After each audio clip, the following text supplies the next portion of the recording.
꼬인 신경 모델, 체성 내장 질병 모델에 해당 구멍에 문제가 생기면 그 신경이 관장하는 부분에 문제가 생길 거라고 하는 게 꼬인 신경 모델이거든요. 구조치료다. 네. 그걸 자율신경에 적용해서 자율신경 구조치료다. 뭐 한약, 약물 너무나 투자를 많이 하고.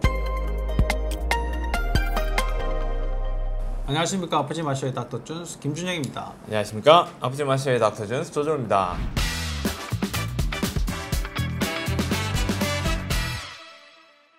그래서 이제 자율신경 실조증에 대해서 계속 이제 설명을 드리고 있는데 여기에 보니까 되게 이제 어려운 말씀을 써놓으셨어요. 꼬인 신경 모델, 신경이 꼬이면 굉장히 힘들 것 같은데 꼬인 신경 모델과 체성 내장 질병 모델에 대해 가지고 이제 서로 비교를 하면서 이렇게 설명을 해놓으신 게 있는데 우선은 꼬인 신경 모델이 뭔지, 체성 내장 질병 모델이 뭔지 이걸 설명을 좀 해주시면 좋을 것 같아요.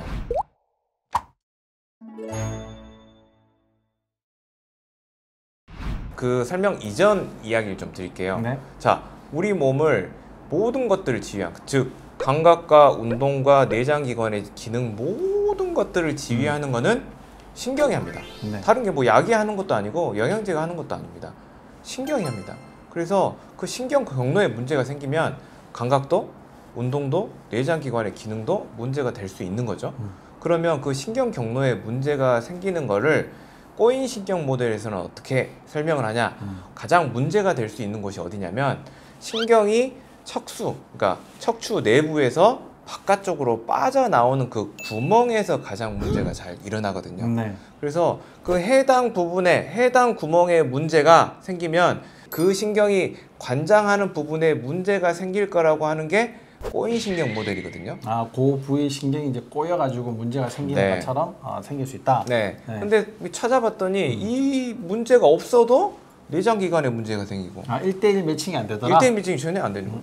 목에 문제가 생겼는데 내장기관에 문제가 생기는 거고. 그래서 이게 과연 어디서 문제가 됐을까 사람들이 더 연구를 해가지고 그 이후에 나온 게 이제 체성, 내장, 이 신경 모델이 나왔는데 그건 어떤 내용이냐면 사람들이 연구를 해봤더니 예전에는 감각이면 감각, 내장이면 내장 이렇게 뭐 따로따로 정보가 왔다 갔다 할 걸로 생각을 했는데 아까 말씀드린 그 영역, 즉 이 신경이 들고 나가는 그 부분에서 체성이라고 하면 근골격계를 이야기합니다. 그러니까 뭐 어깨가 아프고 쑤시고 이런 걸 예를 들면 편하겠고요.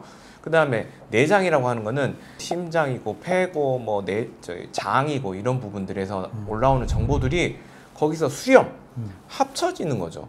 그래서 이게 내장에 오는 정보인지 이게 근골격계에서 오는 정보인지를 분석을 하기도 하고 합쳐지기도 하고 오인이 일어나기도 하는 거죠. 예를 들면 이거예요. 우리 심근경색이 생겼을 때 처음에는 속이 메스꺼요 이렇게 병원을 찾아가기도 하고요. 어르신들 그런 일들이 그죠? 많죠. 어깨하고 왼쪽 팔, 손가지가 이런 데가 자꾸 아픈데요? 이렇게 찾아가기도 합니다. 심장에 문제가 생겼는데 체성, 바깥쪽에 문제가 되는 거죠. 또 다른 예로 예를 들면 담석이 생기면 등이 아파요. 이렇게 오죠. 그리고 예를 들면 또 우리 췌장에 암이 걸렸을 때 어디가 아픕니까?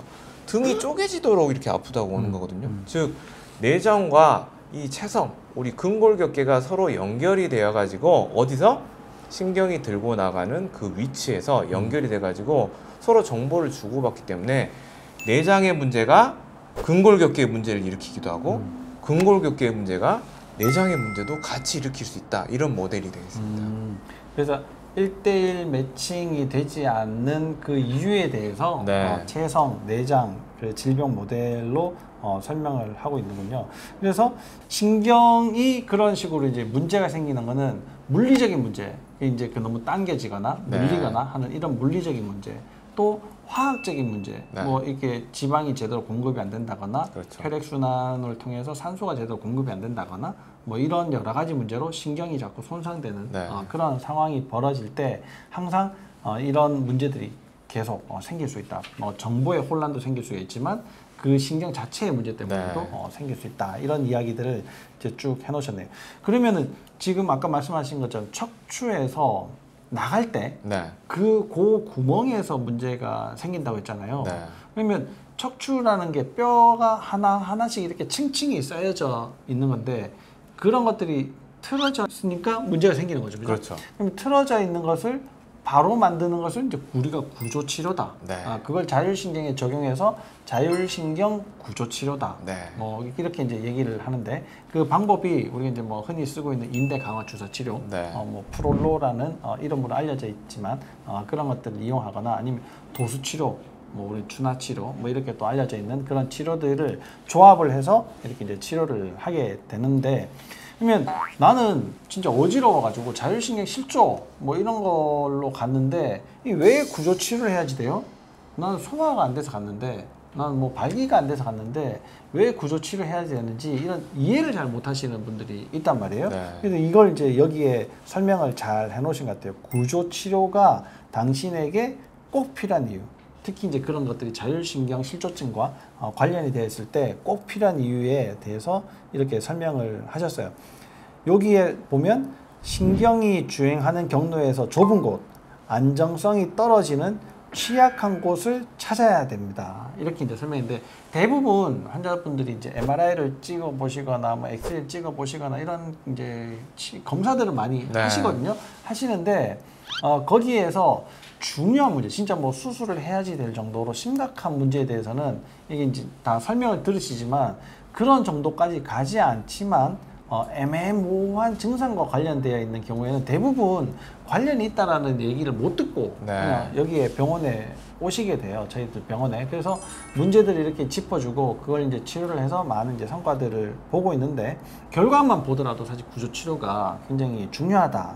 이런 이야기잖아요. 그래서 원장님이 생각하실 때는 특히나 자율신경 실조증의 치료에 구조 치료가 얼마만큼 중요한가, 뭐 이런 것들 한번 좀 설명을 해주시면 좋을 것 같습니다. 제가 이 챕터를 길게 할애한 이유는 뭐 기회가 되시는 분들, 또 예를 들면 건강에 대해서 목마르신 분들한테 꼭 알려드리고 싶은 내용이 있어요. 그러니까 제가 환자들을 이제 마음 편한 요일과에서 만나드는 환자분들은 너무나 여러 병원들을 전전하고 돌고 돌아서 힘들면서 경제적으로까지 굉장히 많은 돈을 지불하면서도 해결이 되지 않은 부분 때문에 찾아오시는 분들이 80% 90% 되지 않습니까? 그렇죠. 태반이죠. 그런데 그 과정 속에서 보면 대부분 뭐 한약, 약물, 뭐 영양제, 식재료 이런 거에만 너무나 투자를 많이 하고 정작 중요한 것들을 놓치고 계시거든요. 그래서 이 부분을 강조해서 썼는데, 자, 우리가 문제가 되고 문제가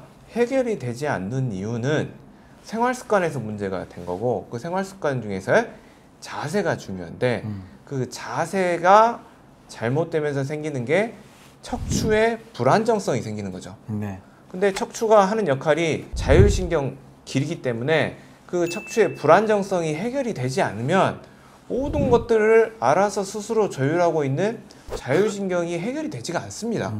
약을 먹은다고 절대 척추가 좋아지는 것도 아니고, 약을 먹은다고 자율신경이 좋아지는 게 아닙니다. 자율신경을 보호하고 있고 또 주행시키는 근골격계가 안정화되는 것이 모든 치료의 근본적인 베이스가 되어야 되고, 그런 것들을 환자분들을 통해서 저희가 확인을 하고 있습니다. 네, 아주 중요한 말씀을 하셨어요. 그러니까 일반적으로는 네. 생활 습관을 잘못 가졌기 때문에 그런 문제들이 생기지만, 사실 또 어떤 분들은 직업적으로 이렇게 자세를 나쁘게 만들 수밖에 네. 없는 그런 상황들이 있어요. 예를 들어서 뭐 바이올린을 그렇죠. 하신다든지, 뭐 악기를 하시는 분들, 또는 뭐 화가를 하시는 분들, 뭐 그거 말고도 이제 운전을 하시는 분들, 네. 뭐 아니면 요리사, 뭐 이런 각종의 직업에 해당이 되는 일정 부분의 관절들을 계속 사용할 수밖에 네. 없는 이런 상황에 처해져 있는 분들이 굉장히 이제 고생을 하실 가능성들이 굉장히 많은데, 그것 때문에 우리가 무슨 운동을 배울 때 항상 기본 자세부터 네. 먼저 가르쳐 주지 않습니까? 그런 기본 자세가 굉장히 지겹잖아요. 우리 기술을 네. 배우고 싶은데 그렇죠. 이 자세부터 하라고 하니까 굉장히 지겨울 수 있지만, 이 치료를 하면서 이렇게 겪어가는 여러 가지 상황들을 이렇게 보고 환자분들의 과거를 이렇게 되짚어 보면 우리가 처음에 배우는 그런 자세들이 얼마나 중요한가. 물론 삶에 직면하는 그런 자세들도 굉장히 중요하겠지만 내가 몸을 어떻게 다루는지에 대한 그런 자세, 이런 것들도 굉장히 중요한 것 같습니다. 여기에도 또 한 말씀 써놓으셨는데, 네.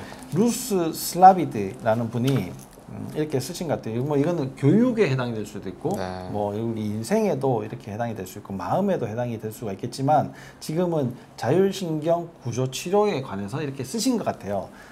어떠한 상황에서도 올바로 서 있게 하라. 이 진짜 좋은 말 같습니다. 이 하나의 문구를 여러분의 가슴에도 이렇게 새기면서 오늘 시간을 마치고 다음 시간에는 좀 더 유익한 내용으로 여러분들을 찾아뵙도록 하겠습니다.